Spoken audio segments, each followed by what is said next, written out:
All right, welcome back to After the Scales. It's episode 84. I'm Shaun Blight along with Jacob Dove. And for today's episode, grab a pack of Demorier cigarettes and a bottle of Labatt 50 because we're going to Trois Rivières, Quebec, with our buddy Alex Bergeron. What's going on, man? Hey, how you doing, guys? I tried to throw in as many Quebec stereotypes as I possibly could there. Yeah, it's okay. All right. So you are the three-time iRacing champion with the sprint cars. You had your race on Monday. You won race number one. Race number two, I was watching it. Didn't go as probably according to plan, but talk about it anyways. Yeah, so first race went good at Volusia. So we actually qualified second, and then we with the invert we had to start seventh. So went straight to the feature and made it up to the win in the first round. So it was good after basically 2 year break from World Championship competition. So felt great. But second race was just not as good.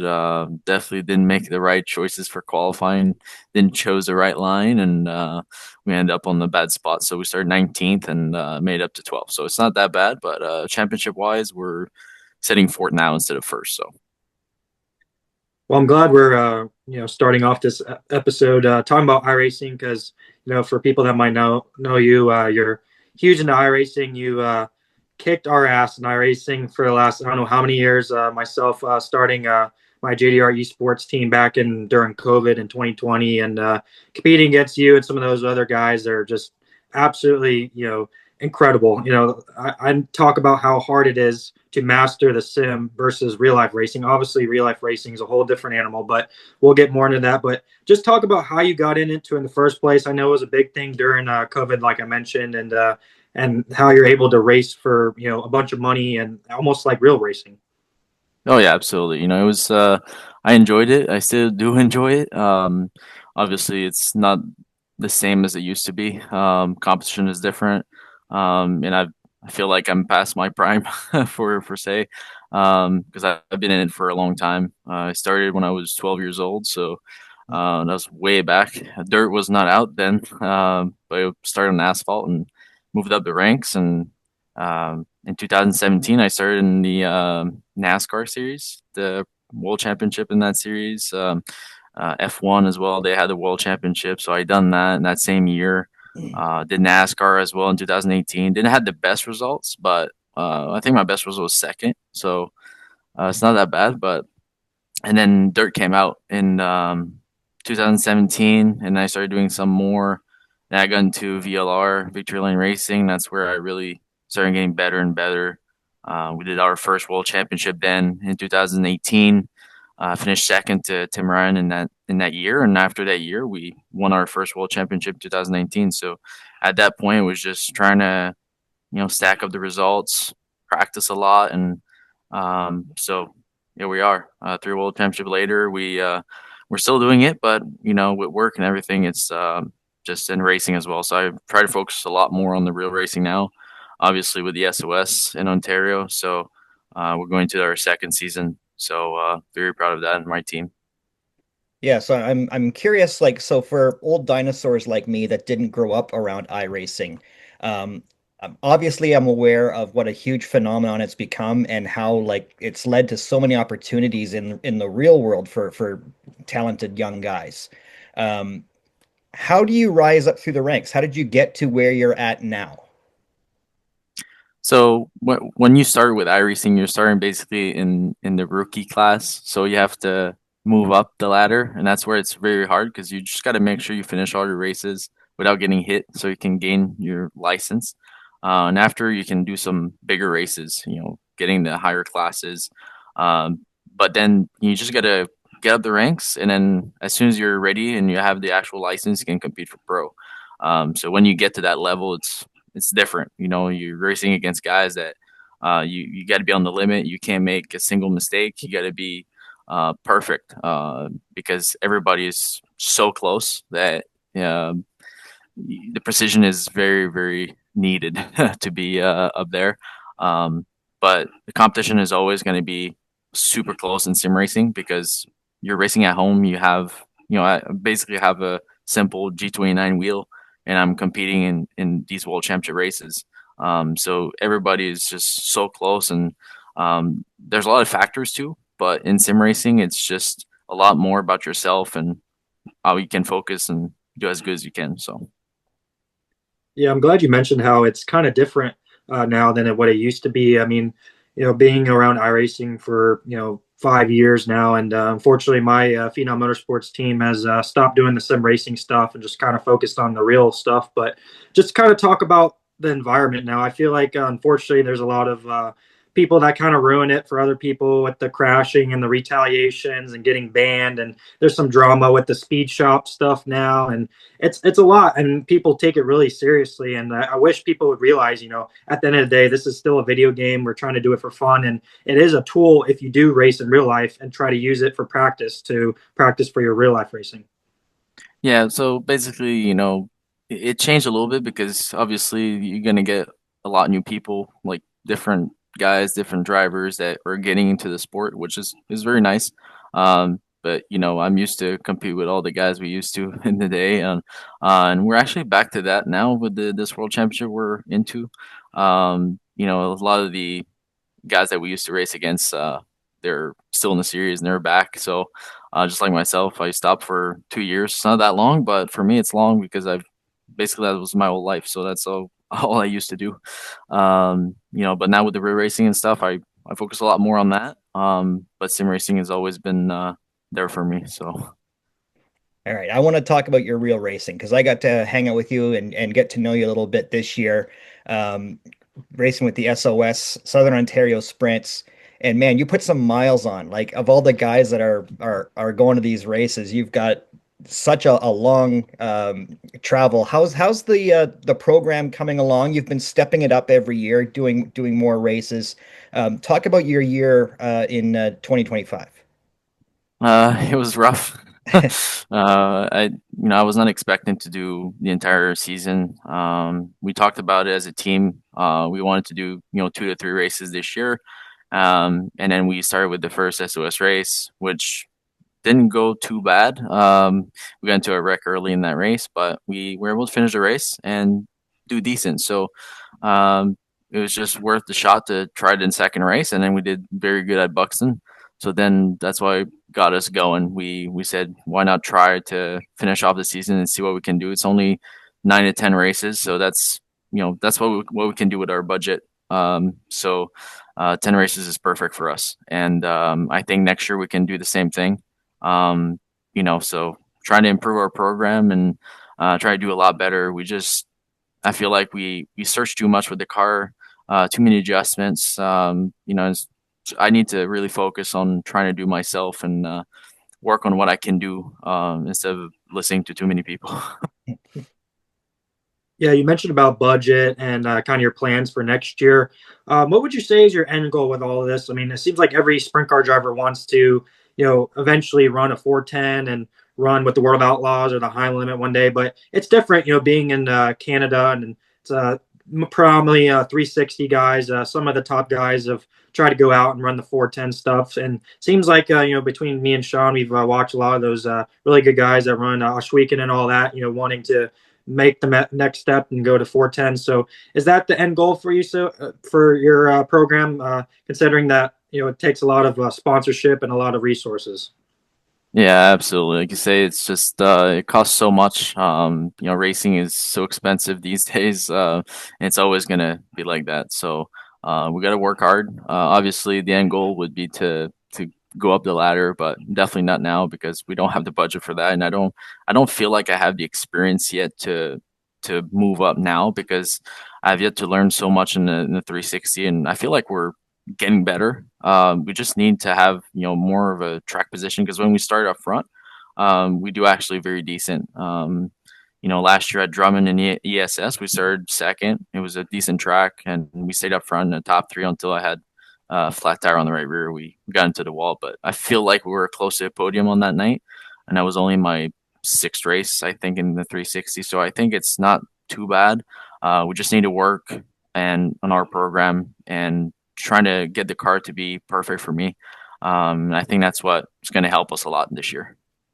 and whenever I'm traveling to the US and I talk about the the racing up here in Canada on a weekly basis, just at Oshweek and at SOS, I can throw that in there.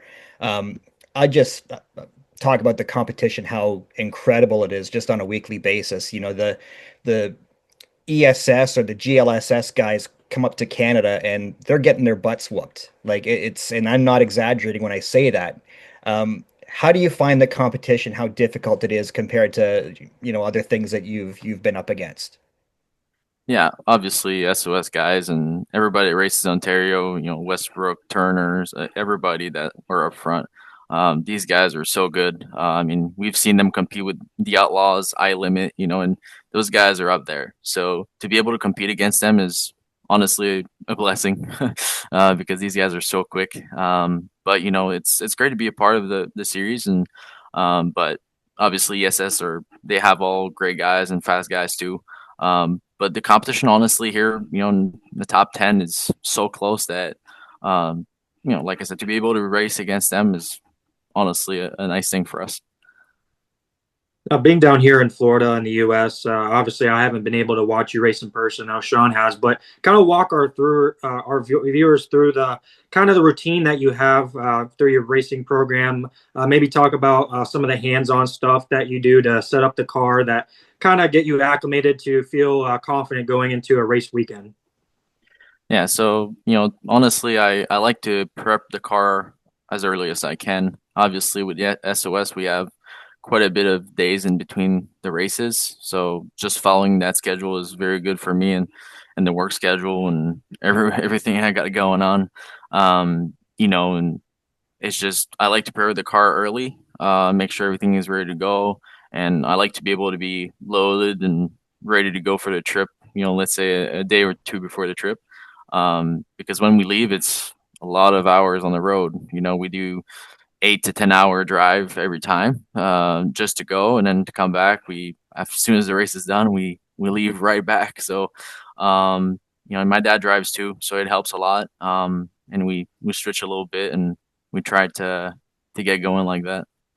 Racing on iRacing, how does that kind of help your real life racing? Are there any tracks that I know none of our tracks are on there, but are there any tracks that you can kind of use to practice on a little bit?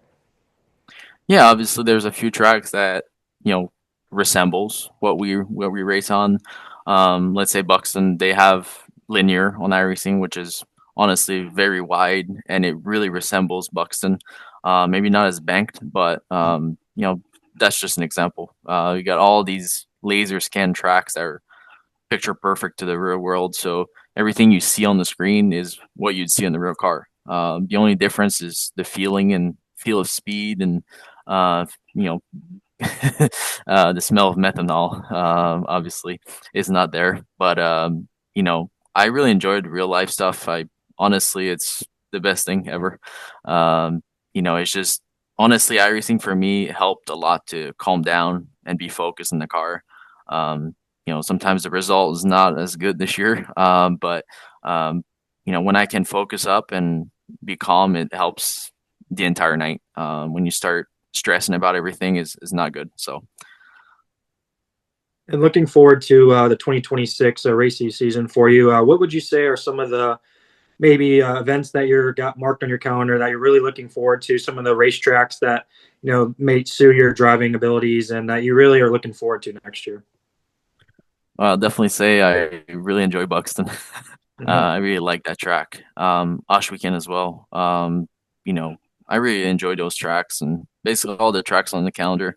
Mirrodville is a bit tougher for us. I feel like we struggled there quite a bit this year. In 3 races, we haven't done anything good. But I think we can do a lot better next year. But Buxton and Osh Weekend definitely tracks I really look forward to. And I think we got a good setup for there. So can't wait to go back there this year. Yeah, Buxton's a cool joint. Actually, growing up in Ontario, it's basically not that much far past just the Detroit-Windsor border. So it was always tough for me to get to growing up, but now I live a little closer to there. And yeah, it's a cool joint, man. Like especially as a photographer, there's a lot of like holes in the fence and stuff and places you can go. So I Yeah. really enjoyed checking you out at that track. That was pretty badass.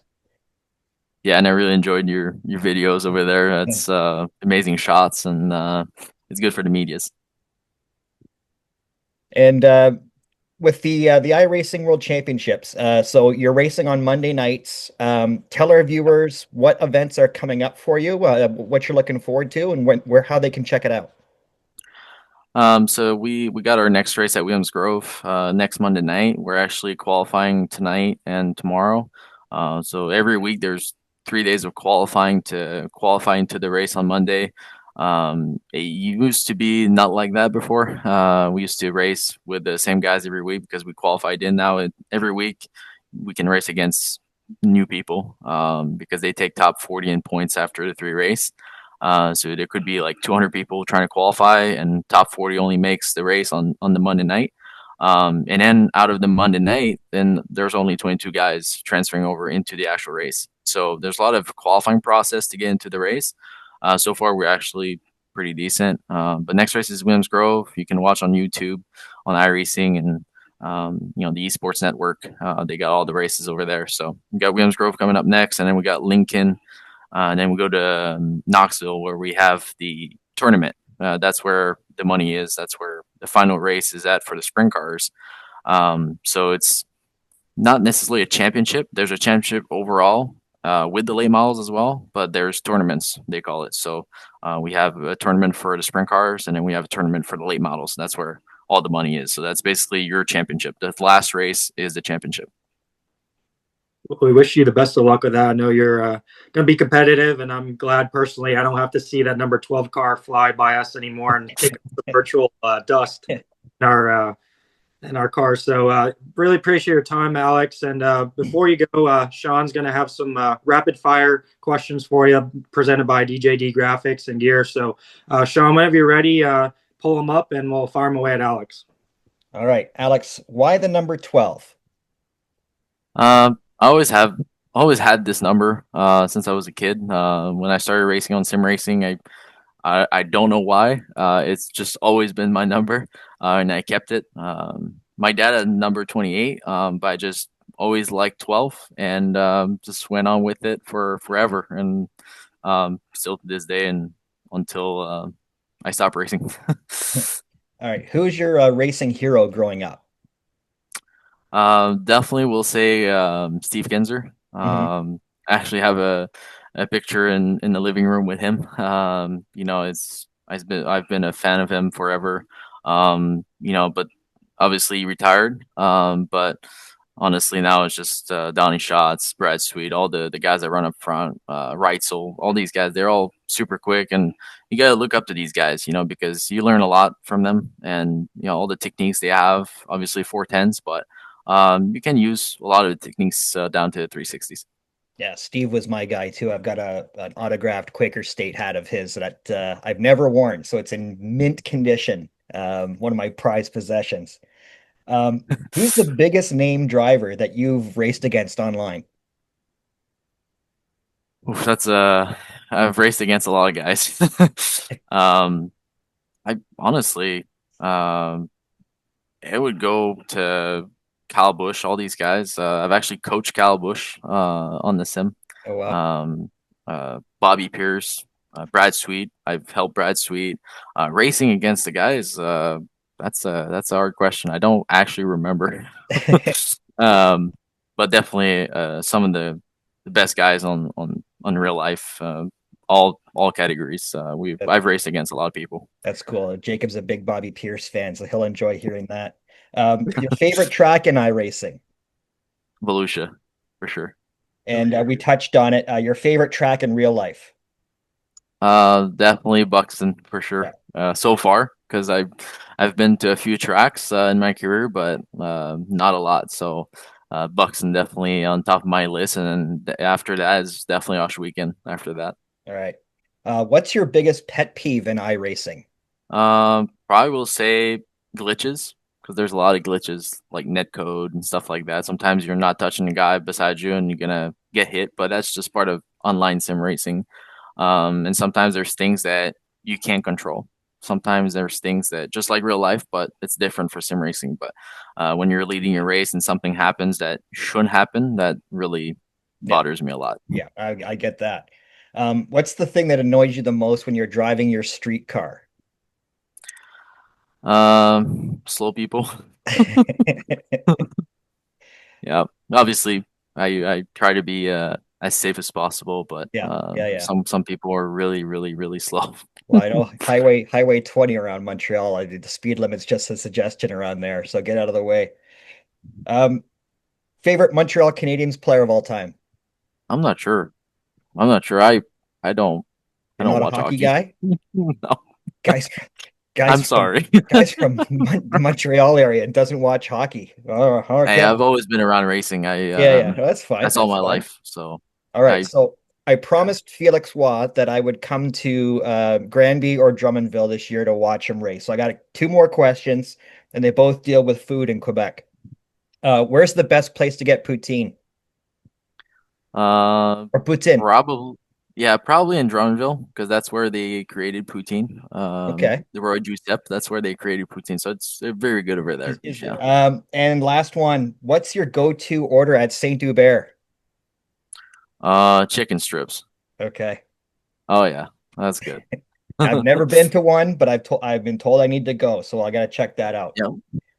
Yep, you should try it out. All right, man. We really appreciate your time. I know you got qualifying tonight, so we wish you the best of luck, and we'll be tuning in. We've got our After the Scales logo on the front wing of your car, so anyone who's tuning in can check that out, and we appreciate you rocking our logo, man. That's a pleasure. I enjoy it and I'm glad you're part of it. So we'll talk to you later on, and we'll see you at the track this spring, I'm sure. So Alex Bergeron, thanks for coming on, man. Thank you. Thank you for having me. I appreciate it a lot. After the Scales is proudly presented by DJD Graphics. From commercial and personal vehicles to racing bikes and cars of all makes, models, and disciplines, DJD Graphics can fully customize your vehicle to suit your needs. For more information, contact Darren and visit his website at www.djdgraphics.com. Tell him Shaun and Jacob sent you to receive special rates.